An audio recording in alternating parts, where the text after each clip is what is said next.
रवां दवा हैं, इसके बारे में जो आपके खिलाफ प्रोपेगेंडा कर रहे हैं उनके बारे में आप क्या कहेंगे? देखिए यार, मैं तो अल्लाह का शुक्र है, पूरे मुल्क में जहां भी जुल्म होता है, हान मोहम्मद मरी के केस को मैंने लीड किया, हाफिज समीर के केस को खुड़िया मैंने लीड किया, उजरा शाह मुकीम में रेप केस को मैंने लीड किया, वहाँ मुजफ्फरगढ़ में जन्नत माई के केस को मैंने लीड किया। मैं तो सैकड़ों केस इस मुल्क के अंदर हर वक्त मर्डर केस, रेप केस जो है मैं करता हूँ। मुझे जरूरत क्या है कि विक्टिम की बजाय मैं जब उसके साथ खड़ा हो जाऊँ, जो उसके अंदर यानी जो कल्परेट है। यहाँ पे बात है, विक्टिम जब उसके वालिद ने खुद कह दिया और मेरी वहाँ पे वीडियो मौजूद है, मैं अगर आप ये बात कहते हैं कि मौलाना ने ज्यादती की है और ज्यादती के अंदर यानी पेशकदमी की है, तो हमारी हमदर्दियां मौलाना के साथ नहीं बल्कि आपके साथ है। इतना कैटेगोरिकली बयान देने के बावजूद जो कैंपेन चलाते रहे, हमें इससे क्या फर्क पड़ता है?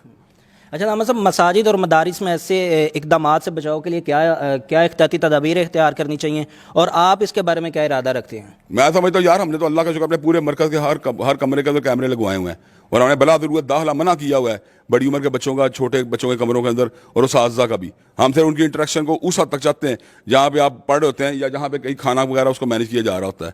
हम तो इस बात काबिल ही नहीं, हम तो टच करने काबिल, कोई उस्ताद से बात बच्चे को टच किया है, हम यहाँ पे ना सजा देने काबिल है फिजिकल, ना बच्चे को फिजिकल टच करने काबिल। हम तो फौरन से पहले कहते हैं फारक कर दें जो उस्ताद को जो इस तरह की हरकतें कर रहा हो। जी, तो नाज़रीन ये थे वो हक़ाइक़ जो सोशल मीडिया पर नज़रअंदाज किए जा रहे थे। अल्लामा साहब का शुक्रिया अदा करते हैं कि उन्होंने अपना कीमती वक्त दिया। मिलते हैं एक नई वीडियो में, अपना ख्याल रखिएगा।